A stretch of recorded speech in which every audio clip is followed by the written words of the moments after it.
Hello everyone. Today we talk about how to fix the app of Amazon seller. Here we go to settings. Then we click on apps.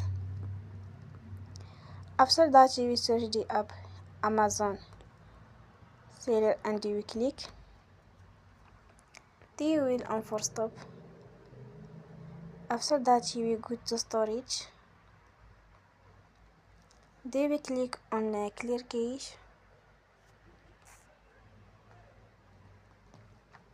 In the end, you will turn off your Wi-Fi and you will turn again. Don't forget to support us by like and subscribe. See you next time and thank you for watching.